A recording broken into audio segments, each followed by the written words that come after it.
For decades, a grooming gang scandal has blighted this country, particularly across our northern towns. The shocking stories made national news headlines in the early 2010s, but the question remains, have we moved on without fully addressing many of these issues behind this scandal? Well, now a GB News investigation has sought to restart a national conversation about this crisis and find out what went wrong then and what needs to change now. Grooming Gangs, Britain's Shame, a new documentary aired on Saturday night on GB News and is available in full on our GB News YouTube channel.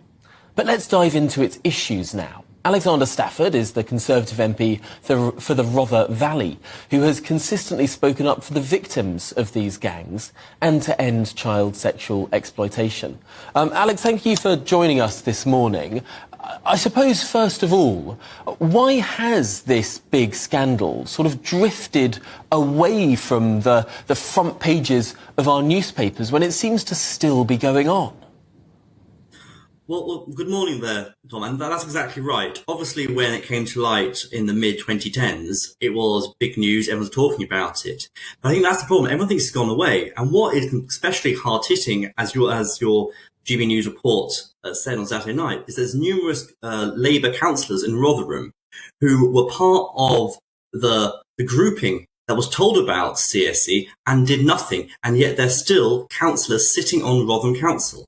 And it almost seems like, one, the media attention has gone away, we can just continue as we were before. And it's great that GB News is actually shining a light on this abhorrent situation where these sitting councillors are still serving despite attending the various briefings warning them about CSE. Now, of course, some of these councils have restructured. There have been a number of reports into what went wrong. Things are clearly slightly different now to what they were like in the early 2010s, but I suppose in your view, not different enough. Well, that's exactly right. What we're seeing from all the evidence is that the way children and girls are being groomed has definitely changed. In Rotherham, there was an issue around taxis. That seems to have been sorted out, but we're hearing that's now moved on to different parts. Whether it's online, whether it's through petrol stations, above fast food outlets, we're hearing. But what's more worrying is the culture. The councillors who presided over this absolutely horrific situation where 1,500 girls in Rotherham were raped, some of them are still in position. And that's me and to many people is deeply concerning. The people who presided over the failure of the council who did cover up CSE, who did not acknowledge it was happening, are still in place and still in positions of power and authority. And that really sticks in the claw of many survivors. And actually, if you don't change the people involved, how can we ever have proper change to protect our girls going forward?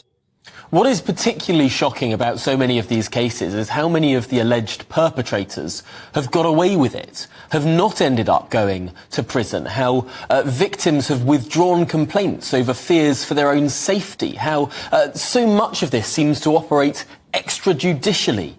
What needs to change in terms of getting these people that have been perpetrating these horrific evils behind bars? Well, the main thing is making sure it is reported, and then when it is reported, that the police and all the relevant authorities, including the council, but social service and other aspects, take these complaints seriously. One of the big problems we had previously is when the victims came forward to say that they were being victims, the police, the council, not only didn't actually believe many of them, they often in several situations handed them back to the perpetrators and claimed that they were their boyfriends and other such ridiculous things. We clearly need to have a complete culture shift that if people come forward to report a grooming, they need to be taken completely seriously, believed, and a thorough and full investigation. And what's more, we should definitely have a complete, serious look at the historic crimes to make sure those people who did commit those crimes are put behind bars, because there should never be a time where people who committed such horrific actions ever think it's safe for them to go outside and safe for them to be in free society, because they shouldn't. They should be in jail.